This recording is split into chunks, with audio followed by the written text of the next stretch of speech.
Hi everyone, and welcome to our latest Mobycon Academy session. My name is Melissa Bruntlett, and I'm the International Communications Specialist here at Mobycon. And tonight, I'm really pleased to be joined by Maya Levi, a woman that I met in the research for our latest book, but also a friend, and have her talk about her experience today regarding her experience in terms of moving around the city in an accessible way. So I'll allow you to introduce yourself. Yes, so hi everybody, I'm Maya, and I live already 18 years with multiple sclerosis. In the beginning, the first 10 years or so, my mobility was not impaired, and I was able to walk everywhere and just like anybody else, move around. And gradually, during the last years and the last 2 years, it has become extreme. I had a decrease in my mobility, and I'm currently using crutches to move around. I cannot walk long distances. I have a scootmobile, which I use for my daily activities, and I have a handbag that I use more for my leisure. And thank you for inviting me. Of course, Lisa. Yeah, oh, it's my pleasure. So I got to interview Maya for, well, my husband Chris and I interviewed Maya for the accessibility chapter of our book, and it was really enlightening to be able to learn from you in terms of your experience and what the city and the way it's designed means for someone who needs a little bit of assistance to get around the city. So yeah, I'm really pleased to be able to share with everyone here your story as well. One of the things I wanted to do before we get started is dispel some of the myths that we often hear around accessibility and some of the things that we learned in speaking with Maya for the book. And the first is this assumption that people living with disabilities want people to, they have access to a car and they want people to help move them around. And one of the things that Maya really emphasized for me was that just like we talk about independence for children and independence for ourselves and independence for our elderly, people living with disabilities want that independence as well. Definitely. I would say even that is even more important for people that have reduced mobility, because you really want to do things your way, and it's really, there is nothing worse, really, believe me, than being pushed around by somebody else, put somewhere, you know, taken, brought like a package. Nobody wants that. Mm-hmm. If you are able to do it yourself, you want to do it yourself. Yeah, and to feel a part of the society. Yeah, absolutely. And we'll be on a video tour shortly, and we look at that a little bit and what that looks like in real life. In the research that we did as well, we spoke to Dr. Bridget Burdett, who's in New Zealand and works in accessibility, and she pointed out, you know, oftentimes when we're looking at counting trips and how to build accessibility, we look at the trips that people do take, but oftentimes it's the trips that people don't take that are the most important, because Definitely. We forget if people feel trapped in their homes, then they might not take the trip in the first place, which means that we're leaving them out of society. And you know, one of the things she did is research during COVID, and people were really actually avoiding taking trips because they were already either with diminished health or they were nervous about being around other people. You know, it's really important that we understand how the built environment stops people from going out. Yes. And then finally, and often the biggest argument against bike lanes or against removing of parking spaces is that you are taking that trip away from people living with disabilities. So it's often the very first argument that comes up with talking about removing parking spaces or putting in bike lanes is, well, you're reducing access for people. And oftentimes the opposite is very much true. So in the research that we've done, we found that in the UK, for example, 60% of people that live with a disability don't have access to a car, either through ownership or through someone else who can get them around. And so assuming that someone living with a physical limitation or someone with visual impairment is the word I'm looking for, assuming that they have access to a car and driving around is often a little bit of a bad faith argument. And it comes back to what you were saying in the beginning. You want to have your own independence and move around, and cars that allow you to drive yourself are very expensive often. Not everyone has access to them. And then you do lose that social element as well. Yes, and I've been, a few weeks ago, I've been to Barcelona, which is said to be maybe the most accessible city in Europe. And the fact that all the buses are completely accessible, all the streets are made in such a way that you can, with a wheelchair, because I was using my wheelchair there, that you can just roll yourself down and up. And even though it's quite an old city, still it's really, you can really see that they made an effort to make it possible for people with a mobility problem to be able to go around, and that's very important. So I mean, even if people choose to take public transport because they don't have another way to do it, still the minute they get off the bus, they also need to have the disability to move around, so that there is access, that either on a bicycle lane on the road, because usually the sidewalks they are not they're not very friendly. And we'll see that as well in the tour. Okay, well, I'm going to start the video. Yes. And so we're leaving where Maya lives, not too far away from the studio, actually. And one of the very first things that I noted as I was starting filming you was how easily you rolled off the curb there. And I imagine that's really important, is that ability to transition from spaces quite comfortably for you. Definitely. And is there, are there places in the city you find you don't have access to because that doesn't exist for you? Honestly not, because the whole infrastructure of Delft, and I think it's in general in the Netherlands, is made in such a way that bicycles can access the bicycle lane and leave the bicycle lane in a safe way. And I basically use the already existing infrastructure for the bicycles. And then here we're waiting at a light. So infrastructure geeks will notice that we're pushed back from the road a little bit to provide that little bit of buffer. Yeah. But also, it's funny because there was another moment in the video where I went to push the button and you reminded me that although you can reach the button to signal that you're waiting, there's all sensors built in at every intersection. Definitely. Which means you don't have to worry. No, you don't have to worry. And of course, the width of the cycle tracks are, quite generous. Yes. So we speed up a little bit because Maya and I were out for a lovely almost 2-hour ride together. But you can see we've got people able to pass coming towards us. And then there's also room for people to get by if they're behind us and we're moving a little bit slower. And so that width, I think, is really helpful, not only for people to be able to pass comfortably, but for your comfort, I imagine, as well. Yes, and you feel also completely safe because there is a complete separation from the cars. So it really feels safe, and you can just relax while you are driving. And that's great. So I think one of the questions we'll probably get asked, and actually I forgot to say, if anyone has questions, feel free to throw them in the chat, and we'll be checking periodically throughout, and we'll ask Maya what she has to say about them as we go. But I wanted to ask, why do you use cycling infrastructure in this scenario as opposed to using the sidewalk? The sidewalk is very unpractical because at least in the Netherlands, many people that park their bicycle, for example, on the sidewalks, and sometimes it's too narrow for me to pass. Also, the sidewalks are made in a different way than the cycle routes. I mean, usually they are old stones. Maybe they are not straight. It's not an option. I really try to avoid using the sidewalks. Sometimes I have to use the sidewalks just to find a specific address in a small street. I try to avoid that.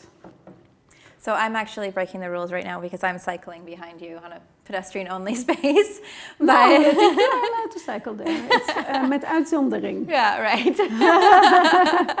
So one of the things I think, Maya, you wanted to show us was to take us to the library to do a very simple task that most of us would just do without thinking. Yes. But it's quite easy for you, within Yes. reason, to be able to do this as well. I just wanted to add something maybe important to say that the scootmobile that I'm using, it allows me to use it as a pedestrian or as a bicycle user. So it depends on the speed that I am riding. So I can use the bicycle lane when I use my higher speed, and if I decide to use the walking, the pedestrian, then I am allowed to use it. So I can switch according to my needs, and that's also very handy. Yeah.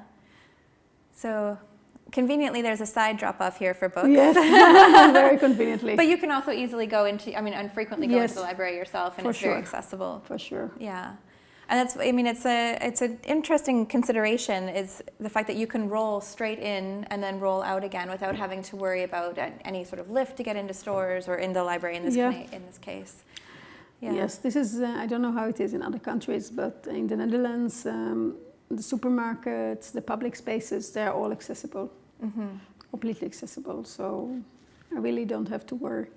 So the only reason we're backing up here at the moment is because there's actually scaffolding in the way to stop us from going through comfortably. But we just adjust our route and carry on with where we go. I just want to say, or to add also, that I'm using the scootmobile all seasons. I mean, even in the snow. And you would think, okay, why to use it in the snow? But honestly, the easiness or the independence that I have, I have to dress myself warmer, but I'm dependent only on myself. I had experience in the past that I tried, for example, to go using the trains or the buses, and I always had some problems in the train. For example, one time the lift didn't work, and I couldn't go to the track, and so I really, really, really prefer. Of course, there will be exception if really it's extreme weather, but in general, and also if there is snow, for example, there is usually salt that is spread on the bicycle lane and not necessarily on the pedestrian lane.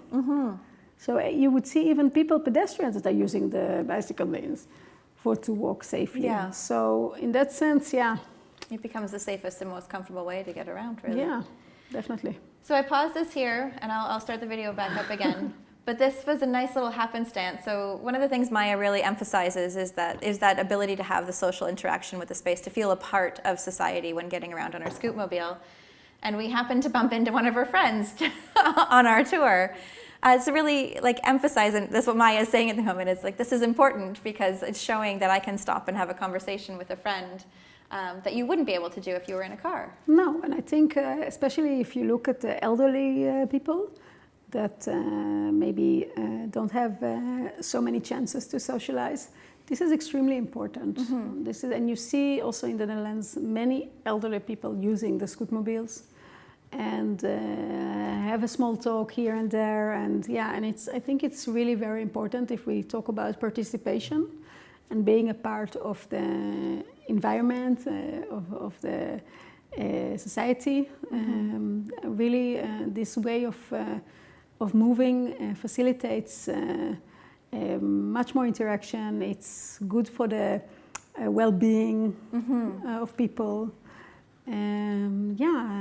So it's really fantastic. Yeah, and it's an excellent point, and one that we touched on too in the chapter around aging in place, is all of these opportunities, be you somebody with limited mobility, or be you someone who is in the later years of your life, these opportunities for social interaction that in other contexts might be taken away from you are really important to feeling connected, but also for your mental health and feeling happy. Definitely. Yeah. So Maya just scooted in for some groceries at Jumbo. Yes. And now we're going to come out and carry on with our journey. She was really emphatic that we show how her actual experience is in the city, little ways that we need to adjust, but also, the normal trips that some of us who maybe don't have a physical limitation might take for granted, but are made very easy and comfortable for you. You know, Melissa, when I went to Barcelona, I had to walk 7 minutes with my crutches to the supermarket to do some shopping. I wanted to make some chicken soup for my friend that was not feeling well. And I can tell you, it was so difficult. Yeah. I was exhausted. When I was there, I was exhausted. And also doing the shopping, I had to call her to ask her to come and help me because it was really, really hard. I don't remember this anymore because the easiness of just going, doing shopping, and not having to waste your energy on these basic things, it really allows me to have more energy for the things that I want to spend my energy on. Yeah, that's really important. Yeah, definitely. So on this stretch that we're watching, I mean, you saw Maya move from the very public realm in the city center of Delft, or part of the city center of Delft, onto a separated cycleway, and now we're on a Fietsstraat, and there's going to be a number of different types of infrastructure we use, but what I think, you know, when I travel around on a bike, I take all of this for granted, but it was very seamless for you to just travel from one space to another without having to put yourself in an awkward or uncomfortable situation. I think this is a very interesting street because this is one of the examples in the Netherlands that what we call where cars are guests. Yes. Yes. So basically it's a bicycle lane and cars are allowed, but they are guests and they should behave as good guests. Yeah. So this is another example of a very nice way of moving around from the shopping center. Now we're going a little bit direction the outskirts of the city, and and you see it's really, really easy. So yeah, we've transitioned back into bicycle priority space or bicycle only space, and now we're going to go back onto a separated cycle track on one of the busier streets. So, you know, when they were talking about the principles of when to separate and when to mix, this would be a case where we definitely separate. But then, Maya, at this point, we're about to transition onto a painted bike lane, or just some paint on the street. And I wanted you to share why you would choose this as opposed to staying on the other side of the street. Because I knew that I was supposed to turn right, and that was the quickest and the shortest. And honestly, I really feel very comfortable using the bicycle lane in the Netherlands. I mean, I find that cars are very respectful for this space, and so it didn't occur to me that So now we're heading into this is the east side of the city. I'm very directionally challenged in Delft. I'm just going to put that out there.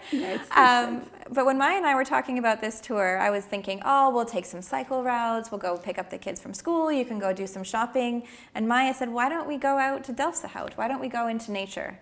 And so this was part of that journey, is showing how, you know, in the same time, we haven't stopped to charge Maya's scootmobile at all. No. Now we're traveling out to the outside of the city, again, made quite comfortable. And one of the things that does that is this traffic calming that is in the neighborhoods that makes sure that you can use street space and share space quite frequently. But I think this is really special, and I think it's something that we take for granted often, is the easy access to nature and how important that is. This is so important. I cannot emphasize how important it is. I think I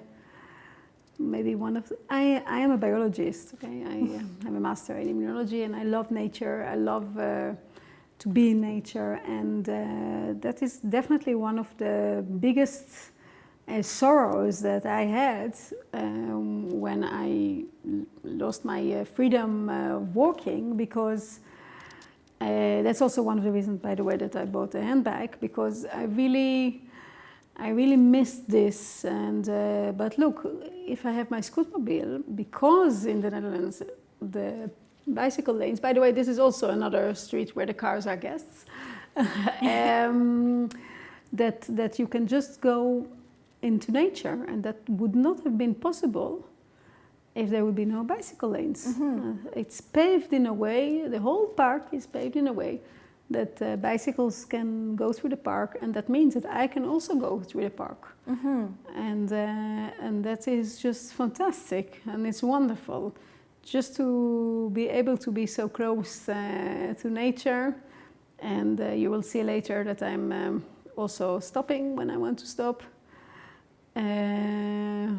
Yeah, I think, you know, it's important to emphasize that because of the rural cycleways being what they are, and because you are comfortable using the similar pathways, you have access to nature whenever you want, or in this case, you can have... Look how beautiful. I know. It's so wonderful. This is alone. I don't need anybody. I can just be alone and go through this forest. In Japan, they have a term that they call forest bathing, where you just go into the forest and be around the trees. And I think that's forest wonderful. Bathing. It is wonderful, and it is very close and easy. And so, yeah, Maya's about to show us how quickly and easily she can just have a moment in nature without the scootmobile as well, which I realize isn't necessarily always the case, depending on an individual's various limitations. But for you, this means... Yeah, but look, otherwise, how do you get there? Let's say you can walk a little bit, but how? It's just not feasible to do it with public transport or walk, or this is just not feasible. This makes it possible for me, for example, in this case, to come close to the lake in the middle of the park and just walk a little bit. I remember, so earlier this year, you'll recall, I fell off my bike and broke my leg. Yes, I remember. And had to use crutches to get around as well. And, you know, seeing you be able to experience the world in this way, this was exactly what I missed in that time, because I could basically do the block around my house and then I was exhausted. Yeah. And so as you just said, you know, there's a limitation as to how far you can walk sometimes. Yes, and this helps you to increase your radius. Yeah, so Delft is a lovely nature area, Delft-Hout, just outside of the city center. And so there's playgrounds, there's a beach. There's also a cafe that I haven't stopped at. There's a kids' nature park. But yeah, this was a lovely little moment to just stop and also, for example, I have a friend that lives in a nearby city in Pijnacker. I can also go through this nature and then continue a bit further, and then I can just go to the nearby city and a town, let's say, and visit my friend. And it's so easy. I don't have even to go through, maybe I cross a few very small roads, but I'm completely safe. I'm using the bicycle lanes, and I'm also quick. Yeah. Probably quick. Well, you'll see later, quicker than me sometimes. But I think that's an important thing to talk about too, is the range. Because when we interviewed you, we thought, oh, well, you must mix with the train to go, because you told us you went to school in The Hague. Oh, you must mix with the train to get that far. That's too far for a scootmobile to travel. And you said, no, the very opposite is true. No, the opposite. It's always a choice, right? Of course, it takes more time, but it's possible. I have a range of 35 kilometers, so that's fine. That's good. And that's a pretty sizable distance. A sizable distance, and if needed, I can also take my charger with me and put it to charge while I'm at a friend's house or whatever. But I usually don't need to do that. So you were noting earlier when we were talking about preparing for this that one thing to keep in mind with the infrastructure is the fact that your bike is a three-wheel. So you have to keep things in mind in terms of balance. Yes, I fell a few times in Delft, which is also kind of nice because I could stand up again by myself. But yes, you have to keep that in mind. Yeah, but I think an important note there is that obviously it's quite, so this is the part where Maya keeps going, and I actually had to get off my bike and start walking. Not all hills are accessible by my bike. But the idea, like it's obviously it's not good if you fall, but when you fall, the space is there that you don't have to worry about the danger you might be in, per se. That's for sure. I never fell, I never had a danger situation, not at all. And I mean, maybe I fell 2 times, but I'm going everywhere, and I'm going. My daughter, she's in rugby. I go to the rugby. I go on the mud. I'm really using my scootmobile a lot, and I like also to bring it to the edge, let's say. One time I even went with my daughter on a very, very small bicycle lane, and in a certain moment I was really a bit worried that I might not make it. So I had to go out and put it on manual, and I had to push it a little bit because I feared. Well, I was not so afraid to fall into the water, but I was more afraid of my husband making fun of me for the rest of my life. You know, normal things that we I survived to tell it, and I didn't fall in the water. I just want to say that one of the important things also, when you have reduced mobility, if you want to keep your life a little bit adventurous, is to be able just to go and not to know, and to know that it will be okay. Mm-hmm. I think many people with reduced mobility really have to spend a lot of time planning where they're going, how they're going, will it be accessible, will it not be accessible, and I have to say that in the Netherlands, because of the bicycle lanes, really this worry is usually not a part of my thinking process, so I just go. Mm-hmm. And usually I manage. 99% of the time. So I just saw that we got a couple of questions. Yes. So someone was saying it looked like you were traveling quite fast. So just to clarify, I did speed up the video. It's not that fast. It's 12 kilometers per hour. This is the speed limit in Delft. Some scootmobiles can go a bit quicker to 15, 16, but in Delft you're only allowed to go maximum 12. So they are installed in this. So the other question that goes with that is that, do you think that someone with a manually propelled, or like someone with a manual wheelchair would feel equally comfortable in a cycling facility? Definitely. And I see also people, I see on the bicycle lane wheelchair users with a how do you call that? I don't know. Like a hand crank. Like a hand crank. I see people with the 3 wheels. I see people with a laying bicycle, all kinds of things we have in the Netherlands. A lot of variation, and everybody is using the bicycle lane. Of course, mothers with their buck feet. Yes. And, there was a question too about the map of our journey. I will share that on social media later, so you can see where we went. But we'll carry on. We are getting around the end of our journey now.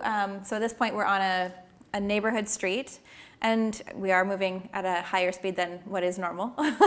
Yes. But one of the things that you really emphasized is that in this scenario, we were talking about not using the footpath earlier, but in this scenario, you're more comfortable traveling on the street.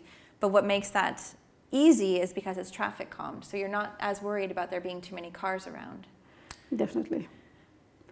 Yeah. And also what I mentioned to you earlier while we were talking, that in general, in the Netherlands, there's a lot of mutual understanding between car drivers and bicycles. I mean, most of the people that drive cars, they're also bicycle users themselves.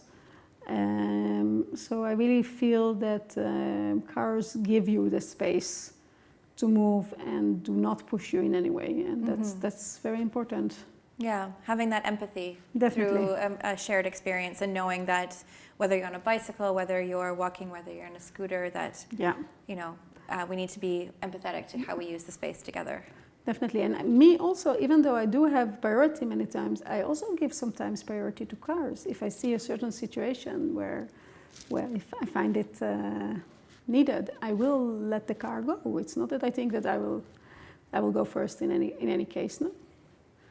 So we're back into the city center, Yes. and Maya is about to take me over every possible steep bridge in the city. I'm just kidding, but it was a funny moment. It has to be funny, otherwise it's boring. Yeah, there was a couple of moments where I felt like she was challenging me, but that's fine. But one of the things I want to talk about before we get to the end of the video, and we'll keep talking afterwards as well, is The contrast. So people will see this video and they'll think, of course, yeah, it's wonderful. You have all these cycle lanes in the Netherlands and you have these traffic calm streets, and but what about people that don't live there? Is it even possible to do this there?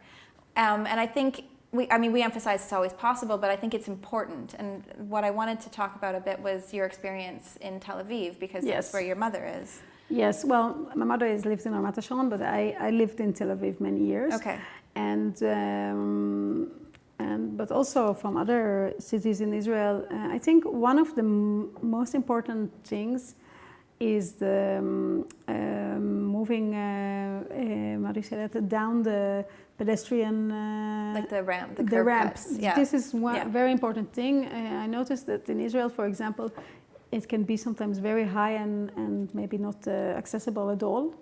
And this we don't have in the Netherlands because it's made in this way that people can just go off the sidewalks to the street. And so this is a very important part. And of course the space, you need to have the space, and having less cars also makes more space for other kinds of users. And you can see, if we look a little bit in our lovely city of Delft, the fact that there are not so many cars in the center, it makes life more relaxed. And really, I frequently meet people, talk to people. It's I think a very big difference if I compare it, for example, to Tel Aviv. I don't think that I would have been able to use my scootmobile in Tel Aviv because the sidewalks there are too small, too narrow. They're not made in a way, for example, that you can just go off and on. And the roads, they are just for cars, so it's dangerous. Yeah. And so that links back to what I was saying in the beginning, because then it would be trips that you just wouldn't make because... Oh, no, definitely. Only using maybe public transport. But it makes it so much more tiring and so much more difficult. And it's really not to compare. Yeah. So there was one video that I followed you around for a normal later morning. And I was remiss that my camera decided not to capture the video of us picking up your kids from school. Yes. And there were a few lovely moments, but I think to start out with, can you talk a little bit about how being able to pick up your kids has been an important part of your life as a mom? Yes. In the beginning, when my children were very young, I still could just walk more or less normally, maybe with the Nordic sticks. And in a certain point, I couldn't anymore. And it was really very difficult for me to take them to school, and I had to ask help. And that was very, very frustrating.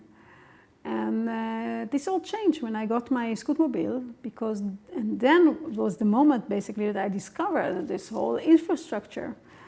And since then I have been using it excessively because, as a mother, and as just a human being that likes to be independent, you want to be able to care for your children, and definitely to pick them up or to bring them to places, and that is very nice that you can share this experience also, because they bike already from a young age as a typical Dutch children, and they learn also in the Netherlands about traffic. It's very important, they get lessons. And you can have this experience, and you can talk while they are cycling, and you are a scootmobile. You can talk, and it's really nice. And we have a lot of nice moments together. Yeah, definitely. Well, and that's why I was so sad the video didn't work out, because I captured you having that debrief with your eldest daughter, your eldest child, your daughter. Yeah. Her just letting go of her day and talking to you about it. And we talk about that with cycling. We can ride abreast, and you have that social moment where you can talk to each other, and you get to enjoy that. Even if you're not on a bicycle, you're still moving with them. Yeah, and my son, he likes to hold on my scootmobile when he's tired. Officially, it's not allowed in the Netherlands, but or give me a hug or a kiss in the stoplight, and it's of course very precious moments. Yeah. And then we dropped off the kids at one point. Yes. And then, And then we carried on, and you thought it was important that we talk about how you rolled your way to the gym to go and have a workout. Yes, I just want to say that, well, I see many people that are, let's say, very dependent on the scootmobile, and maybe they, they exclusively move with a scootmobile. This is not my vision. I have my, so like I said, my handbag for my free time. I go to the gym at least 2-3 times a week, and I'm fit. So it's not that don't think that I'm only sitting and bzz, bzz, bzz, moving with the electrics. No, I really think that especially when you have a disability, it is even more important to keep your training, and also, but again, the scootmobile allows me that. It allows me to go to the gym, to do the training, and then to go back on the scootmobile, to go home. And this is, this is great. This is wonderful. Yeah. So we had a question from someone asking if the three-wheel scooter gives you more agility than a four-wheel scooter. Have you used both, or agility? It means like that more being more nimble. Yeah, definitely. Yeah. But it's more that the municipality is the one that is providing these, and they have more. Yeah, they provide mainly three wheels. But it does give you, it has a smaller radius. So for example, if you're at shops, or you really would be amazed how small is my circle. Really, I can really go through very narrow places. Yeah. Can you talk a bit about that? And I know we talked about it in the book, but talk about how the municipality assisted you with getting your mobility scooter. Sure. We have in the Netherlands a law that, well, the laws are kind of complicated here. But if we talk about the mobility, it's the municipality that is responsible for the mobility.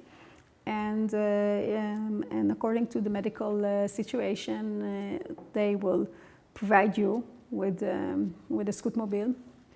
And they basically, you are borrowing that from them. So it's insured, and they also, via another company, they fix it when there are problems. I mean, I think it's really beautiful how in the Netherlands they realize how important it is for people just to be able to be independent. Yeah. And then another thing we talked about, you mentioned getting on the train can be a challenge. Yes.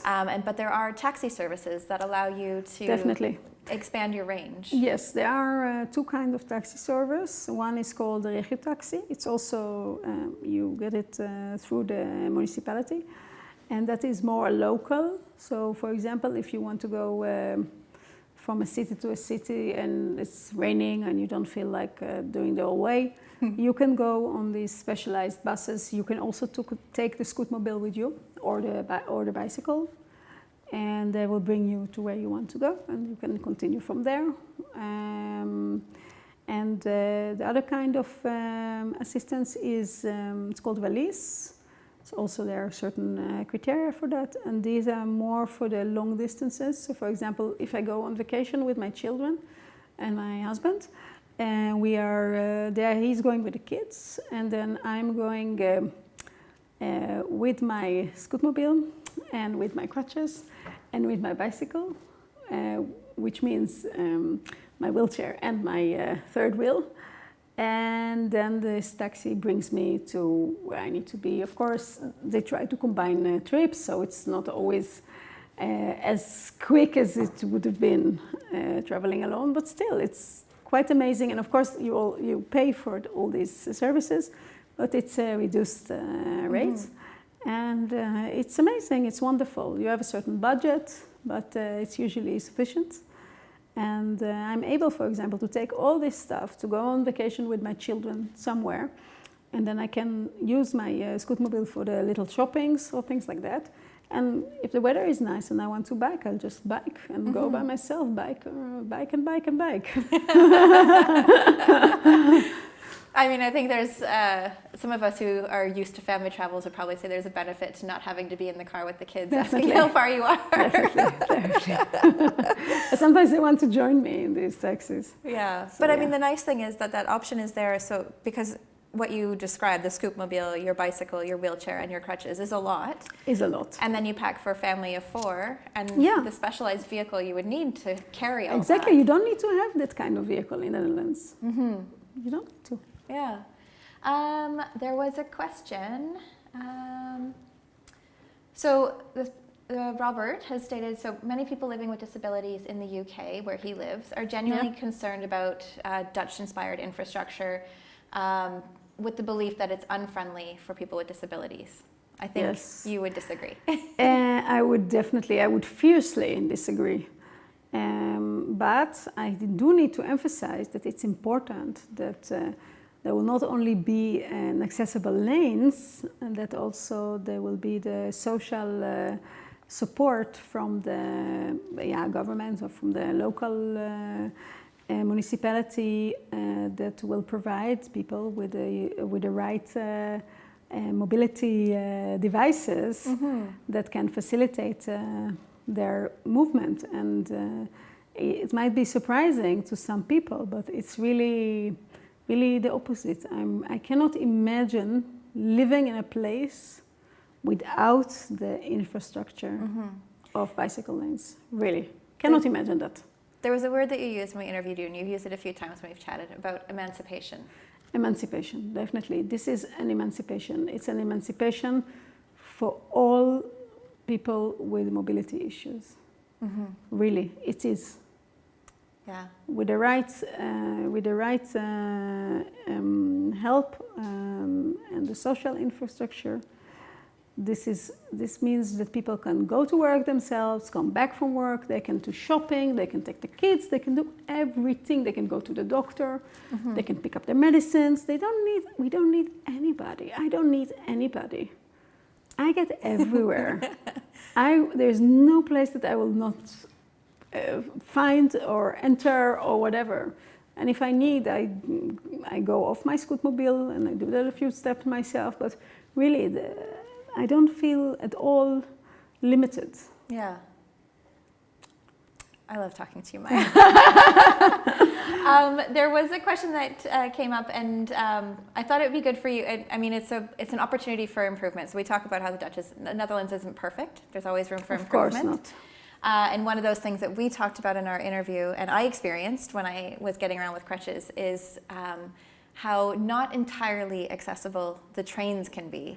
And so I know there's a difference between the intercity trains and the sprinters. Can you talk about your experience with those? Basically, if you want to go on the train, you have to make an order. I think it's maybe 1 hour in advance at least. And there will be some kind of a service that they will put kind of a bridge that you can use and go on the train. Okay. I'm a very spontaneous person, and this is a little bit for me too much. I mean, if I have to, I will do that. But yeah, this is the way.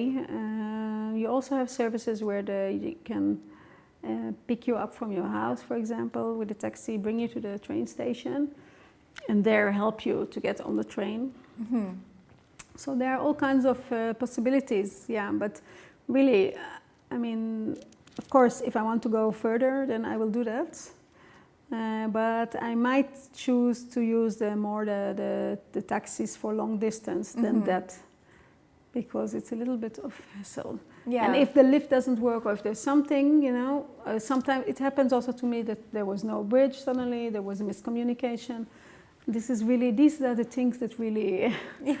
Yeah. For a spontaneous person or even a non-spontaneous person, it's that's really a bit difficult. of a challenge. It's really difficult. Yeah, that's really difficult. So I would rather go with this kind of a long-distance taxi, especially because I don't do that often. I can imagine if people need it for work, that's another story. Yeah, of course. But it's understanding that regardless of how you move through a city, convenience is always important. It's part of the reason that cars have such a prevalence in most cities. Yeah. But when you make it convenient for walking, for cycling, or for moving around with a scootmobile, people will choose to move in other ways. Look, for example, the trams, they are not accessible. Maybe there are some trams that are accessible, but it's really far from being accessible. And I remember also when I was a young mother and I was still relatively walking normally, and I had my stroller, it was a nightmare. Yeah, yeah. It was really a nightmare, especially I had a young kid. I had to hold her hand and take the stroller and try not to. Yeah, so there is no ideal place, but you know, so we are working towards Exactly. improvements. It's a work in progress. So another question, what should I say to anyone that has chosen to, I think, okay, I'm going to read through this question before I say it out loud.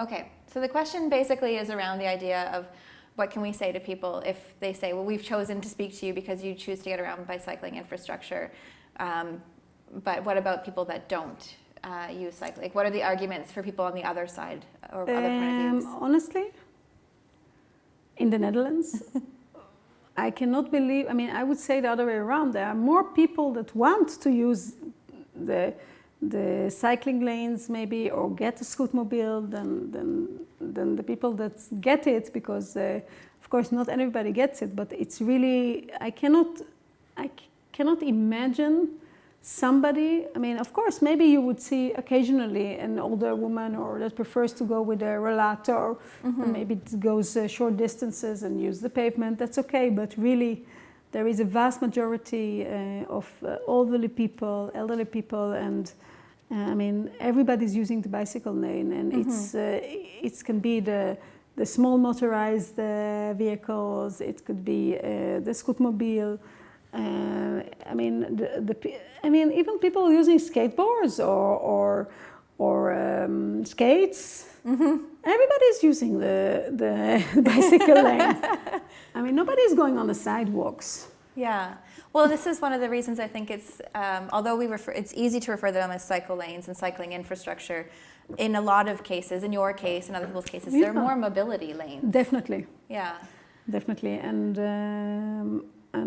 I mean, I can tell you that I didn't use it for a long time because I was very stubborn, and I was walking and did a lot of effort and walking, and I would fall a lot and I would stand up a lot. So I was very, very stubborn with that. And then I reached the wall, and then I had to use it. And man, I was surprised what I have been missing the whole years of biting my way around the city. Yeah. Really, because, and you would see also in the Netherlands, yeah, people, you know, some people, they will walk, but generally Dutch people will not walk that much because they know that they can just bike. Yeah. Like, walking is like, it's for children that cannot bike. Right. Yeah. Well, I think Chris and I often joke we're the only people walking in the city center. Everyone else is on a bicycle. But I think, what's important, at least for me, my takeaway from in speaking to you the first time and continuing to talk to you is that it's important to communicate how these types of infrastructure really provide a comfortable, safe space for people and make it convenient to get around. Yes. Because we do a lot a lot of ableist thinking thinks that, oh, well, you need a car to get around, or you have presumptions about people's varying levels of disability. But by making this space and by prioritizing this space in terms of the design of the city, you're prioritizing the equity of how people move through the city as well. And it makes the city not only a place that people, let's say, habitat, but it makes it a living space because people interact with each other, and people that can do whatever they want to do, and and I think it's important. Yeah. Yeah, it makes it much more nicer than going to in the car, out the car. Things can happen on the way. Yeah. On the way to school, or on the way to the library, or Opportunities for spontaneity in the city. Yes, definitely. Well, I think we'll wrap it up there. Thank you again, Maya, so much for taking me out on a journey. Someone asked about the distance that we traveled. I have no clue. It's like a A few kilometers. Yeah, it's like a 2-hour journey, maybe, or maybe an hour and a half. So yeah, with a coffee. Yeah, with the coffee in between. If you have any more questions for Maya, feel free to send them to info@mobycon.com, and we'll definitely pass them on to Maya. Definitely. You can also find Maya on Twitter if you'd like. It's Maya2Levi. Is that? Yeah. I tagged Maya in the post for this, so just find her there. And yeah, if you have questions around accessibility and how to design for it, do reach out. I know that Leonard is actually working on a similar session for the visually impaired to talk to the society here in the Netherlands and find out how they design for that. But yeah, I think the final thought I would want to leave everyone with is instead of making assumptions about how people get around, talk to people like Maya, find out how they travel through the city, and then start making your cities better places for everyone. I second that. Thank you, Melissa, for having me. Of course.